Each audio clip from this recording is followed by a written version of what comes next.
Hello, everyone. Welcome to the Kevin Lee Social. Thank you for tuning in. What initially began as an 8-part series interviewing entrepreneurs to share and inspire how they've successfully pivoted during COVID-19, I have decided not only to continue this series, but also to expand on the scope to understand and learn about people's craft, philosophy, the challenges they face in the industry, and their favorite failures that have helped shape them to become who they are today. By going deeper and understanding different thought leaders, businesses, and industries, the idea is to help cross-pollinate ideas applicable in your life and inspire action in this new norm we live in. I hope you enjoy the show. Thank you. Today, we have Todd Lubinskas. Todd has been an athlete for 20 years, fitness professional for 15, and business owner for 5. He's a former first-grade rugby union player. For the past 15 years, he has been working with clients to improve their health. Todd is the fitness director for Men's Health Australia. He is also the director of CSP Gym, CSP Athlete Factory, the 440 Club, and the Let's Get Going Charity Foundation, a non-profit mentor and experience program. Please, everyone, help me welcome Todd. Hey, Todd. Thanks for coming on today, mate. Thanks for making the time for me. You're welcome. Thanks for having me, Kevin. Appreciate it. Hey, I thought we'd start off with the 440 Run Club. Please can you share with the audience what's that about? Yeah, it's a good starting point too. So the 440, I was introduced to the 440 through my now business partner, who is a friend of mine, Trent Knox. He started the 440 about 5 or 6 years ago. He was training for a half marathon, the Canberra half marathon, which he placed 8th in the marathon. And what they used to do is they used to meet at the bottom of Calga Place in Bronte, which is where the cafes are, and sprint to the top of this hill. And they used to do 10 efforts, and they used to try and get up there and then get back within a 5-minute block. It is now the 440 track was just a hill. So they used to say, we're going to go through, and they measured it out, and they said, it's 440 meters. So they started calling it the 440. And this was a sprint session, and they all did really well. But at the end of the race, they said, who's going to continue training it? And Trent said, well, I'm going to just still run it because I love doing it. So he ended up turning up every Saturday on his own for about 3 or 4 months, just asking people to join him. So every Saturday, 5 a.m., turning up, rain, hail, or shine, to the bottom of Bronte, and then you end up going up the hill, and you can run, walk, shuffle, sprint, whatever you want to do. Totally up to you. What you get out of it is what you put in. That then turned into Trent DMing people and making an Instagram profile and turning it into this run that happens every Saturday. So that's now getting to so as it stands from last week, there's about 130, 140 people turning up every Saturday morning. Wow, that's a lot of people. At its peak in summer, we get about 240 to 250 people. Wow. And the beauty about it is, and I mentioned it before, it's not, you don't turn up for me, I don't turn up for Kevin, I don't turn up for Trent, I turn up for myself. It's what you get out of it is totally up to you. Some people get there and they just turn up and want to hang out and just meet people. Other people get there and they want to break the time, or other people get there and want to run one lap, or all different things. There's all different goals that people have, but I think there's a lot of barriers into fitness these days. Like, people walk in and they might be a little bit confronted in a gym. They might not have the confidence to walk up to someone and ask them for a program. So starting in the dark is part of it too, because no one can really see what you look like. You can get there and do your laps and then leave. But that then turns into, all right, I love this. Next week I'm going to talk to someone. The week after I'm going to jump in the water and have a swim, have a coffee.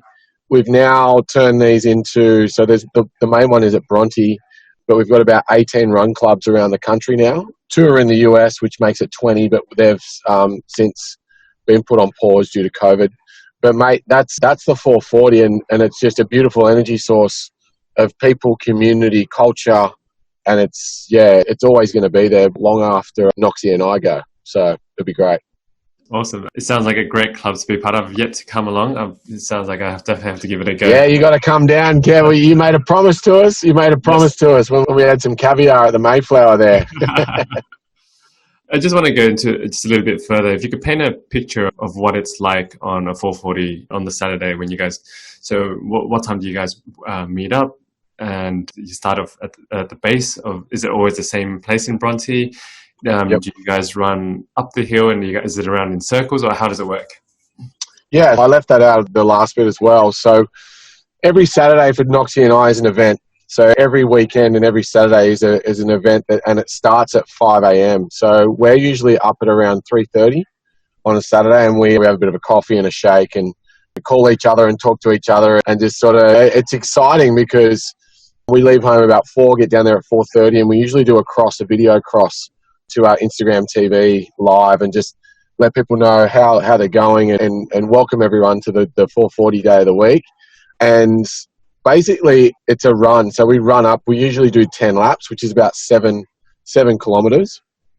And it's about a 700 meter loop. Now, the purpose of the loop in every 440 is purely to enable people to interact with each other. It's a loop run because you might get faster people going and encouraging the slower guys, or you might get some people walking. You might get some people that want to race each other as well. But it's a loop purely for interaction, so no one gets left behind.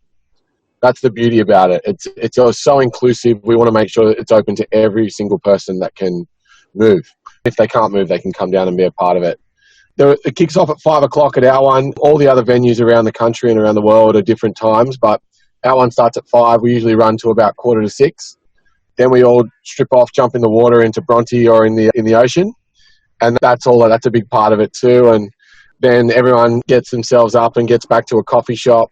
We usually go to Gusto down in Hall Street, or everyone goes off to their own little coffee shops, and they've all got their own little communities that they bring. And that's a Saturday. So Saturday for us starts at about 3:30 in the morning and finishes at about 8:30, 9 o'clock.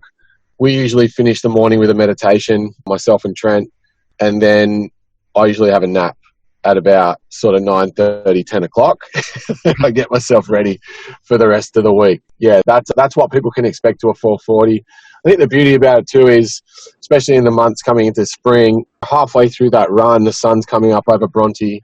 At sometimes you can see the stars. Like, it's such a beautiful spot, and the world's still sleeping while you're out exercising is a beautiful experience. Well, that sounds so amazing. I love every part of it, from getting up early when it's dark. It's that sense of peace and quiet that, like you said, everyone's still asleep. And you get out there, you're with yourself. But now, not only that, you're with a community, whether you're with friends or developing new friends, and connecting over coffee afterwards, and nothing like a cold dip in the morning as well. It seems like you've built quite the community over the time. How long has it been running for? So we've been running since, it'll be 2014. It was established through Trent. More importantly, probably the last 3 or 4 years, it started to get some notoriety and get a bit more brand awareness, and people have started to understand it and turn up a little bit more. Awesome. And do you think people have been getting more out of the community than just the physical exercise? Is it any stories you can share where people have felt like they've made breakthroughs in their routine or regime? Yeah. There's a bunch of different stories. Like, we've got so many of these 440 stories. One that really sticks out to us is a guy called Jim, who came down from a gym that I used to run, funnily enough. And he was watching us for about 12 to 18 months, just watching our socials and watching my socials, Trent's, and was like intimidated. He didn't want to come down. Had lost his way a bit in fitness, didn't know where to start, was really apprehensive about he loved getting up early, but he was like, if I go down there, I'm not going to be fit. I won't be able to keep up with everyone. And that was the common misconception with a bunch of fit people in a photo, 6-packs, girls, all the, and then it was like, oh, how do I see myself in that group? So we took that feedback on board, and he started DMing us and messaging us, I think I'm going to come down. I'm not sure if I should. And we're like, hey, we'll come and pick you up. We're up that early. We don't care. Like, we'll drive and get you. Like, a lot of people have told us we're great recruiters, but we just don't want to have a barrier to anyone missing out. Anyway, Jim ended up coming one morning and didn't tell us that he was coming. He was sort of like R-ing in the DMs and messages. Turned up one morning, ready to go, got his fitness gear, and he goes, mate, I'm going to walk it because I don't think I can run it. I said, mate, you do what you need to do. Like, it's totally up to you. This is your thing. And he's like, okay. And he was a bit taken back by that approach because no one's racing or no one's really going against each other. It's you against you, really. So he starts walking, and we've got this thing called a bum tap, which is like a slap on the, just a, not a open palm, a backhand. And it's just like a bum tap. Come on, you're doing well. You're doing really well. Within the first lap of Jim walking, I think there would have been about 80 or 90 people down there. I'm pretty sure everyone hit him on the back and said, mate, you're doing well, doing awesome. He then got the encouragement after that first lap to then go and run. So he starts jogging on a certain, so he goes, I'm going to give myself 100 metres and jog. On about lap 3, he starts breaking down in tears because he's finally done something for himself, gotten up, running, and he's getting all this encouragement instead of getting a barrier to go, why aren't you fast enough? Why aren't you? It's not about that. It was, hey man, you're doing really well. Keep going. Keep breathing. All these things that he then took on board, and he went, what is going on here? How do I? And then he just broke down. He said, this is unbelievable. Jumped in the water, and he now calls himself Mr. 440. So he's one of our best recruiters because he tells everyone about it. It's the barbecue conversation that night, or it's the place you go to after. What did you do today? Oh, I'm glad you asked. This is what I did. I got myself up at 4 a.m. What would you get yourself up that early for? It was for this, and this is the reason why I did it. And there's those stories that come in thick and fast. We've had a girl used to drive all the way from Central Coast. We've had people drive from Pennant Hills to Bronte just to see what it's all about. We had a bloke that wanted to drive from Wollongong.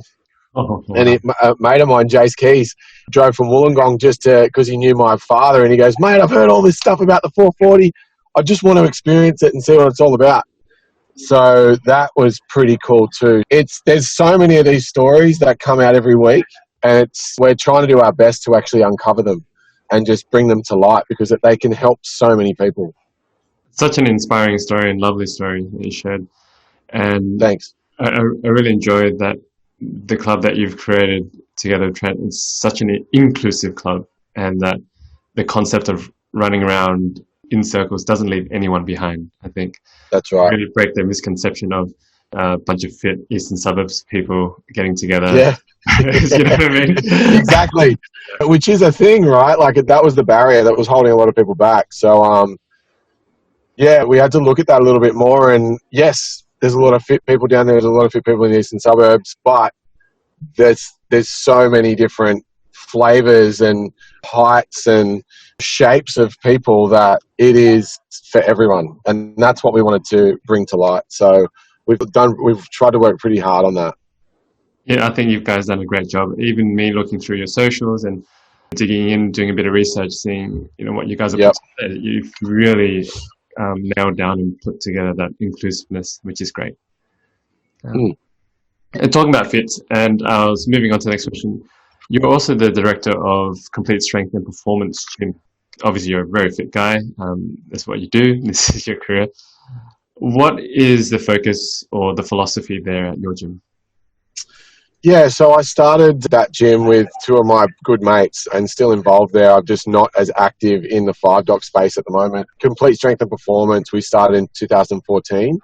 And the two guys I partnered with were, one of them, Shane McLeod, I played football with. The other one, Bronson Harrison, former NRL player, was in the NRL for 13 to 14 years, played for his country at a very high level. And both myself and Shane played rugby at a pretty high level too, first grade for our clubs. We wanted to come together and basically create a space that us as athletes had the ability to learn from some really high level people and take these key learnings and produce and give them back to the community in terms of the way we program, the way we operate, the way we have pride in our performance, the way that we deliver our programs to the community. So we got together and said, hey, let's open up a gym in 2014. That was a learning curve because that was now nearly 6 years ago. And we thought the first year we're like, yeah, all our mates will come and train with us. It'll be one of these things. And at the time I was actually working for Reebok, managing a few things over there with some athletes. And Shane was doing another job off the side and Bronson was just coming out of football. that may have been our biggest downfall because we didn't throw everything into it straight away. We used it as a bit of a hobby, and we soon found out that putting like 70 to 80% effort into something doesn't give you the return. The first couple of years we survived and we got through it. We grew off the back of our first facility in Concord. We're now in Five Dock. We were there in Concord for 4 years, Five Dock for the last 2. We've now opened up another facility out in Hills, out in Parramatta. We had another company developed off the back of it called CSP Athlete Factory.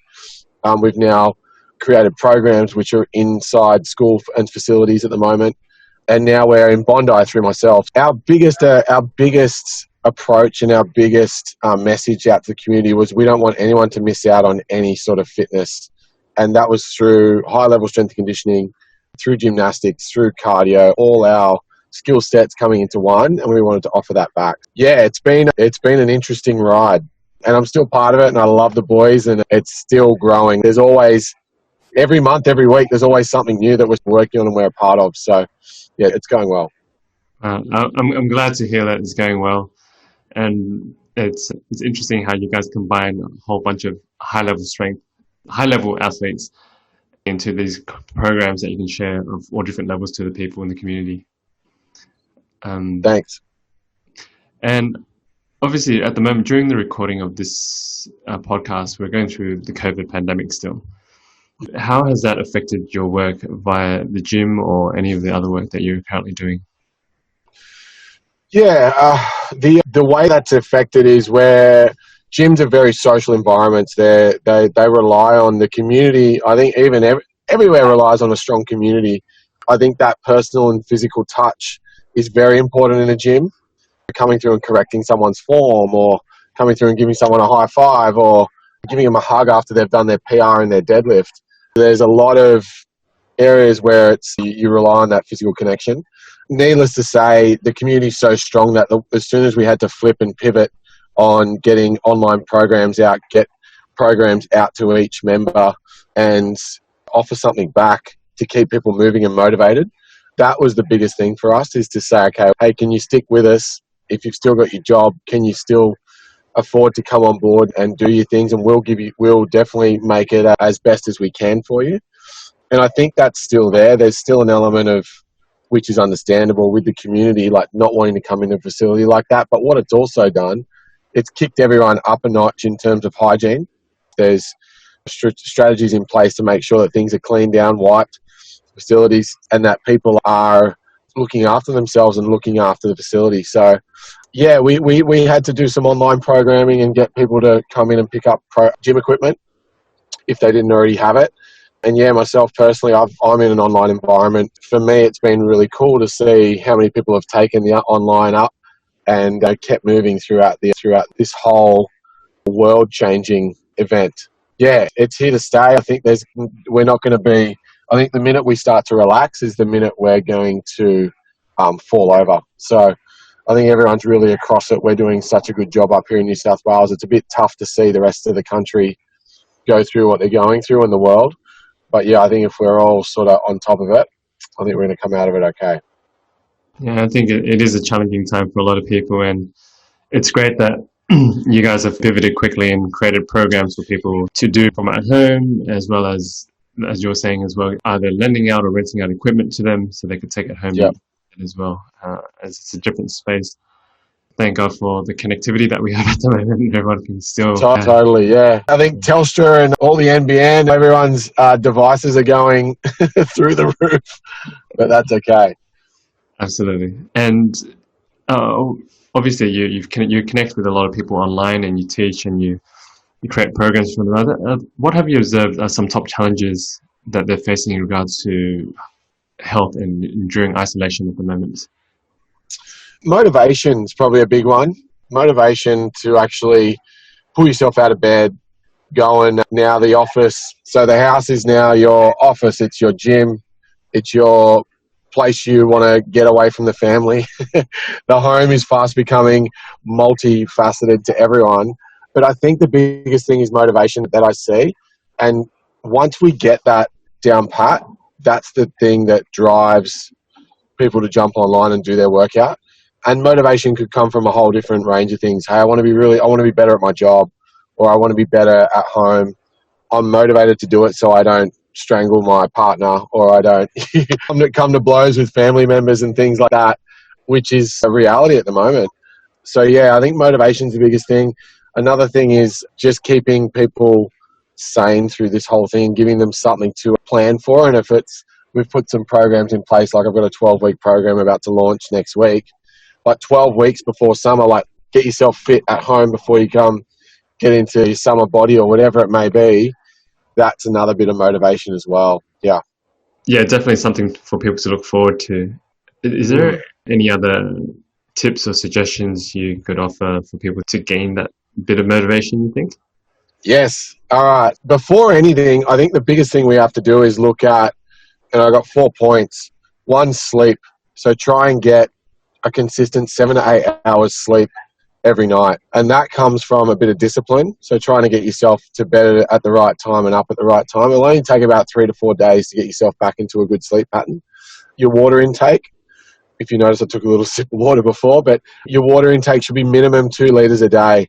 I try and go above that because I'm training so much. So I'm at about 4 to 5, sometimes 6 litres, depends on how much work I'm putting in.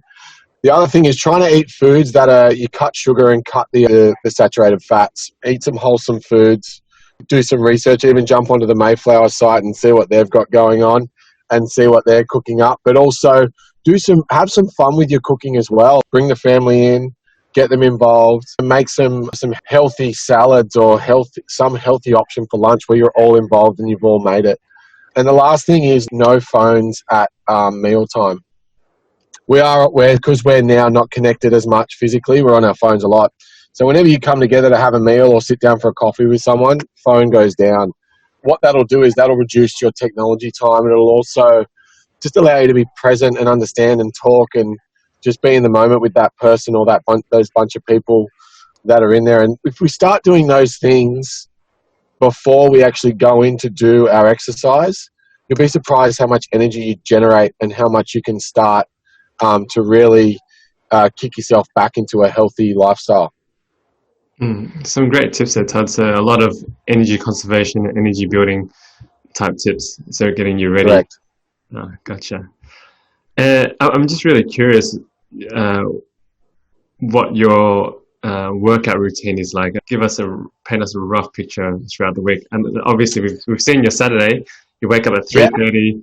You get together with a friend, and then you go for the run, and then go for a cold gym, finishing off with meditation. You don't have to run us through all the details, but in terms of throughout your week, do you work out 4 or 5 times a week? Do you do 3 days of strength? Do you do 2 days of cardio? What's it like? Yeah, so on the Saturday, I usually go into a 2-hour to 2.5 hour cardio strength endurance session. And that's usually a lot of stuff which is outdoorsy. So I'll either get up to the sand hills, or I'll go surfing or paddleboarding, or try and mix up a few different disciplines on the Sunday because it's a lot easier to get some things done.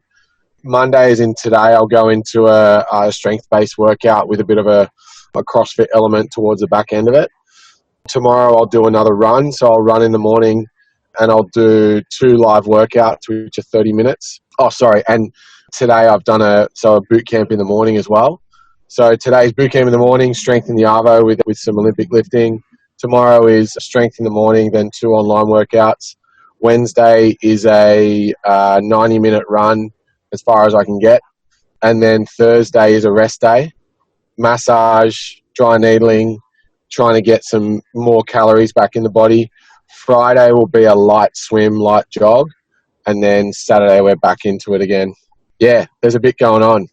Wow.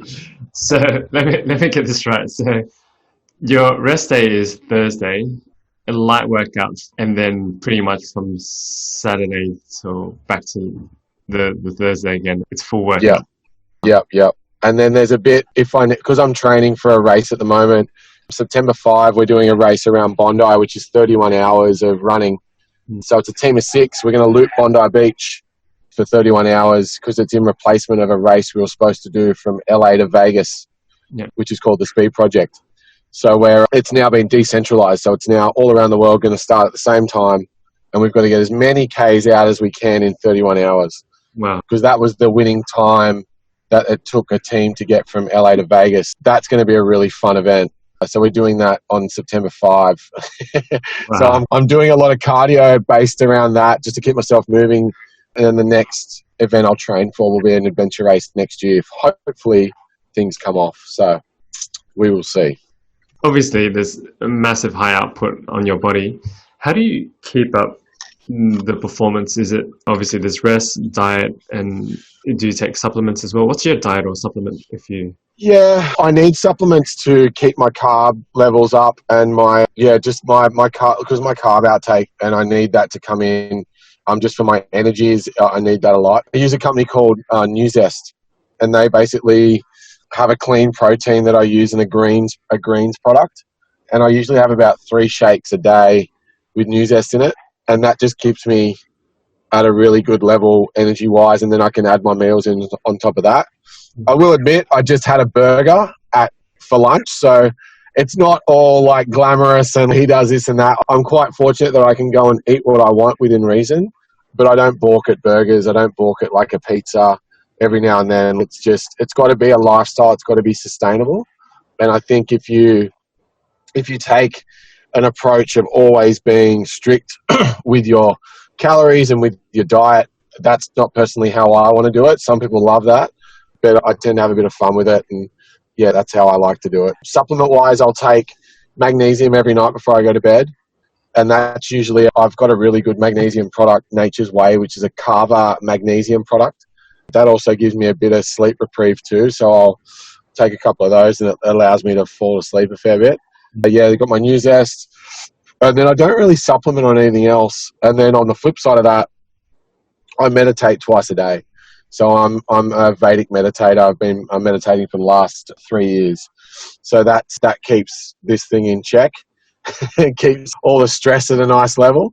Because yeah, I'm always up. I'm always on. Every time I go out in the meetings and stuff, I'm the same level the whole time, and I'm always up. It's good to sit with myself every now and then for 20 minutes, which is twice a day generally, where I can, get myself back on track. Awesome. So pretty much you can eat well, but you work out hard. Yeah, exactly. And everyone's different. I've actually just been introduced to a naturopath, and I've been getting some blood work done there. So looking at red and white blood cell counts, and do my zinc levels need to be up, what's happening with my cortisol levels in terms of my energy output, am I sleeping enough, am I getting enough fluid, when do I need to have fluid after I train. So it's all a big balancing act, but I think once it gets into a really nice, I guess, structure throughout your day, I just build that into my day, and it tends to work out quite well. Yeah. I wanted to ask you a bit more about your meditation practice. So you say you meditate twice a day in about 20-minute blocks. Yep. What's the meditation? What kind of, you said, is it Ayurvedic meditation? Vedic, it used to be, there's Transcendental Meditation, which is TM, and then Vedic is very similar, but it's just practiced in a different way. Still same output. So I basically go in for 20 minutes. I've got a mantra. I can do it on the side of the road where I am, or I can do it sitting in a beautiful spot looking at the sun coming up and things like that. But for me, it's a big stress relief. I went through an experience about 3 years ago where I broke out in a bunch of hives and like almost a histamine sort of allergic reaction, which lasted for about a month, and it was brought on from stress. I really wanted to find out what that was and how I got there. So I ended up getting allergy tested for both food and environmental, and nothing came back clear. So in my head, I was like, what is going on? A friend of mine, actually, Trent, introduced me to meditation through Matt at Bondi Meditation. And then it was just stress. It was managing my stress levels. And that got me into that. And I've been doing it ever since. And touch wood, I haven't had any occurrences since. And I'm a much better person for it. So That's great. It's true. A lot of sometimes the symptoms that we break out from, a lot of it is stress and mental induced rather than, yeah, totally. Yeah. And so we're talking about rest and recovery. So you use meditation to rest the mind and reboot. And for the body, you've mentioned massage and kneading. Are you a fan of heat or cold therapy? Yeah, so I've done a fair bit of cold therapy through the ice bath, like breathing mechanics. So like sauna into ice bath. I'm actually, funnily enough, due to go on I've been invited to go down and do some cold therapy work down south, but I'm not going to do that just yet. But yeah, cold therapy is great. I used to do it a lot when I was playing football. So we used to jump in an ice bath. And it's basically just to give you a chance to rest and level out everything. There's a theory that doesn't do much for you. I actually think it does a lot more mentally for you than it does physically. Mm. It just allows you to sit and just relax, which is hard after you've done such rigorous activity. So yeah, the jury's still out a bit on it. I do it a fair bit, but it's a fun thing to do. Do you have a morning or evening routine, and what does it look like? Yes. So the morning routine, I basically get up. I always go and try and put my head under the faucet, have about 500 litres of water. If I can, I'll meditate straight away. But the last couple of months, I haven't done that, and I don't mind. That's not too bad. I've now started to meditate after I work out in the morning, just because my endorphins are up and I can slip into the meditation a little bit easier. So that's the morning routine. Yeah, it's pretty standard. I generally try to get a lot of stuff out, which I don't like doing during the day at the start of the day. Because, one, my mind's clear and it's not cluttered with all this stuff. As soon as I hook into this device, the video game starts. But I generally get a lot of stuff done early morning before about 9, 10 o'clock. I get a lot of meetings, podcasts, interviews and things like that done towards the back end of the day. Then the evening, I usually try and, on some days, I'll train in the evening, and then as soon as I get to about 7, 8 o'clock, I try and put the phone down and not touch it unless I really need to. It'll be a bit different this week because I've got to do some social media stuff a little bit later. But yeah, generally once that happens, and then I'll try and meditate before I go to bed. And that usually either happens after I've trained or just before I go to bed. And that's basically it. That's a bit of a routine I try and stick to and stay to, so it's good. Wow, so it sounds like a workout in the morning, meditation, and a workout in the evening and meditation as well. Yeah, that's just the way it's got to be. Well, I think that requires a lot of discipline. Kudos to you. Yeah, thanks. A hypothetical question. If you could take only one exercise equipment with you on a deserted island, what would it be and why? I would take, not to be big either, it's just a set of dumbbells. A set of 15 kilo dumbbells. For me at the moment, 15 kilos gets really heavy after you've used it a couple of times. But dumbbells are so versatile. I've got enough in my arsenal that I know what body weight exercises can really flog me. But a 15 kilo set of dumbbells, I can keep in pretty good shape with that. I wanted to sneak in as well. If we were to go with the dumbbells, is there a one compound exercise that you would recommend to people? Yeah. Do a thruster. Do a dumbbell thruster. Well, what's that look like? So it's a squat to press. Okay. You basically have the dumbbells in front, squat down, all the way down, bottom of a squat, stand up, press your arms up. Wow. Do that for 3 minutes non-stop, then tell me how you're feeling. Oh, not fun. I can imagine that. Doing that with 15 kilos dumbbells? Oh, no. Yeah, that's light. I usually do them with about a 25 or a 20, so that's interesting. Ouch. Yeah. What do you consider to be one of your favorite failures that have set you up for later success? Oh, good question. Yeah, so I honestly think my starting the gym, although it wasn't a failure now, I failed so many times, and in that first 2 years of running the gym with my business partners, and we all did, we all looked at each other, and at one stage in that the first 18 months, we had a meeting and we said, hey, are we packing this up? Or is this done? Or are we going to continue? And it's actually beautiful to be able to have that chat with your business partners that are your mates, and that we're still got a friendship out of it. Because I know a lot of businesses that have gone the other way and friendships don't last, but I think we respect and honor each other enough that we can have those chats.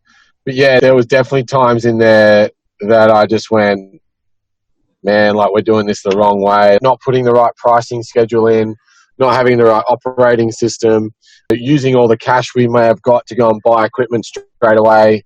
Stuff like that, you just go, oh, should we have done that? Do you need to listen to every set of feedback and go with it and take it, and you take it to heart? Or is it, and there was a few key learnings out of that, yeah, it was good. It's the reason I'm here today. And taking through those lessons, how do you think, all the lessons from the gym, how do you think that's shifted your current life now, or your future plans? It's developed patience for me. It's allowed me to, you don't know unless you, and you've got to go through those. Like I had to go through a lot of those years of, am I really doing the right thing? Am I putting in all this stuff for the right reason? And even now, like the stuff I'm doing now, I took a risk, and I'm now doing my own online program. My business partners have still got that area of the business. I'm still involved. I've taken a little step back, aligning with like Men's Health, aligning with all these different people. I've done that because I've trusted my gut, and I thought it was the right way to go. It's just allowed me to trust myself more. Yeah. Thank you for sharing that, Todd.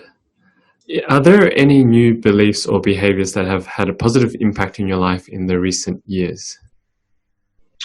No, I don't think there's any beliefs or behaviors that I wasn't already doing. I just didn't know that I was already doing it. It's actually enabling to understand those a little bit more, and probably communication is the biggest thing for me. When I was going through my 20s, I thought I knew everything. Didn't really ask for help too much. Once I got into my 30s, I stuck my hand up a lot more and found that asking for help is actually the best way to go. If there's any bit of advice that you'd want to look at, it's in beliefs and behaviors, it's ask for help and be a bit more vulnerable in the way that you run things. I think that's the challenge with a lot of, I think, especially in men growing up. Yep. The vulnerability space and not being able to open up, the masculine energy not letting ask for help, or it's not manly to ask for help, and so on. Was it a sudden shift for you and you thought, you know what, I just need to ask for help, or how did it play out for you? It wasn't until I started meditating a lot more that I realized I needed a bit of help with things going on with my life, from relationships to running businesses to my training and things like that. Yeah, I just realized that it's okay to do that. It's not, there's no, I don't know how you would say it, but you don't get anything out of not trying to say that everything, and you don't get the result you want. Instead of going to seek it, find it, and look out for it. I've naturally done that now since I've started meditating a lot more, and, you know, turned myself into there's a lot of opportunities have come my way since it. So it's been great. And as we're reaching the tail end of this interview, I wanted to ask, if you could only send one single line of SMS text to yourself 5 years ago, what would it be? Trust your gut.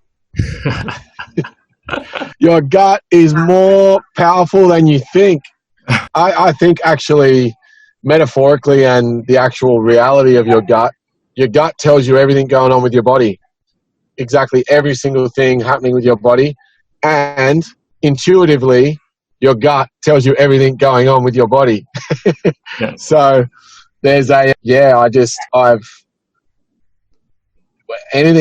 it doesn't feel right here, it generally won't feel right here, and it generally won't feel right here. It talks to everything. So I just, trust your gut. That's the thing I'd send to myself. I'd be like, who sent me that? I think the topic of being intuitive and trusting your gut seems to be coming up a lot more as well. But there's also a lot of analytical people out there, very logical reasoning people. What's your process anyway? Is it something not in your stomach that you just feel like, man, this doesn't feel right? How does it come up for you when something does or doesn't feel right? It's always a feeling. And generally, if I don't feel like it's the right thing to do, then I've learned a lot especially the last 3 or 4 years, that if it doesn't feel right, it's not gonna be the right thing for me. Finally, Todd, how can people reach or learn more about you and the work that you do? Yeah, sure. You can find me on Instagram at Todd Lubinskas. The last name is spelt interestingly enough, but maybe you can tag it up for everyone to see. All right. Yeah, add it to the credits. You can find me on Facebook at the same name, Todd Lubinskas. On my Instagram, you can go into my bio and there's a bunch of different highlights you can click on. My 12-week program's on there. Some information about the 440, some stuff I do with charity work. But yeah, there's a whole bunch of information on that Instagram profile. Get on, have a look. Feel free to DM me. I'm happy to have a chat. And yeah, it's been great to have you on board and chat with you, Kev. Mate, thank you so much for all this information. It was wide-ranging. I enjoyed it so much. I appreciate your time, and thanks for coming on, my friend. Thanks, mate. I'll see you soon. I'm coming in for a coffee and lunch soon. Anytime. All right. Take care, buddy. Thanks, Kev. See you, mate. Bye. Thanks for tuning in, everyone. I hope you enjoyed the show. All the links to the show notes will be available at kevinleesocial.com, spelled Kevinly. Conversely, if you have any interviews that you'd love to recommend, please send it over to kevinleesocial@gmail.com. I'd love to connect. Thank you. Until the next episode.